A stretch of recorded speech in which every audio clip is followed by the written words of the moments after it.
மக்கள் சீன குடியரசிற்கு விஜயம் மேற்கொண்டிருக்கும் பிரதமர் கலாநிதி அருணி அமரசூரிய நேற்றைய தினம் பீஜிங்கில் மக்கள் சீன குடியரசின் பிரதமர் லீ கியாங் அவர்களுடன் விரிவான கலந்துரையாடலில் ஈடுபட்டார். அரசியல், பொருளாதாரம், வர்த்தகம், முதலீட்டு, சுற்றுலா மற்றும் நிதித்துறைகளில் பல்வகைப்பட்ட ஒத்துழைப்புகளை மேலும் மேம்படுத்துவது குறித்து இக்கலந்துரையாடலில் கவனம் செலுத்தப்பட்டது. அத்துடன் இலங்கை சீனாவின் ஒரு சீன கொள்கைக்கு ஒத்துழைப்பு வழங்குவதாகவும் சீசாங் மற்றும் சிங்ஜியாங் தொடர்பான விவகாரங்களில் சீனாவுக்கு திடமான ஆதரவை வழங்குவதாகவும் பிரதமர் கலாநிதி அருணி அமரசூரிய உறுதியளித்தார். இக்கலந்துரையாடலின் போது பெண்கள் பற்றிய உலக தலைவர் மாநாட்டில் பங்கேற்குமாறு அழைப்பு விடுத்தமைக்காக சீன அரசாங்கத்திற்கு இலங்கையின் பாராட்டை தெரிவித்த பிரதமர் மாநாட்டின் முக்கியத்துவம் மற்றும் பெண்களுக்கு அதிகாரம் அளித்தல், பாலின சமத்துவத்திற்கான ஜனாதிபதி ஷி ஜின்பிங்கின் முன்மொழிவுகளையும் வலியுறுத்தினார். உலக பொருளாதாரம், புத்தாக்கம், வறுமை ஒழிப்பு, உட்கட்டமைப்பு மேம்பாடு மற்றும் பிராந்திய ஒத்துழைப்பு ஆகியவற்றில் சீனாவின் குறிப்பிடத்தக்க பங்கை பாராட்டிய பிரதமர்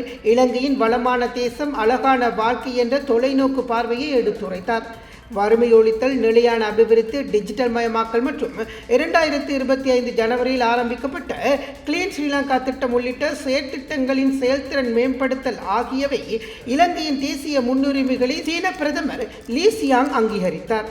இக்கலந்துரையாடலின் போது கடன் மறுசீரமைப்பு செயல்பாட்டில் அண்மையில் எட்டப்பட்ட முன்னேற்றங்கள் குறித்தும் கலந்துரையாடப்பட்டது. பிராந்திய உறவுகளை பலப்படுத்தி நிலையான சமூக பொருளாதார அபிவிருத்திக்காக முன்முயற்சியின் கீழ் மேலும் ஒத்துழைப்பை வரவேற்றதோடு இலங்கையின் ஒரு முக்கிய அபிவிருத்தி பங்காளராக சீன பங்கை எடுத்துரைத்தார்.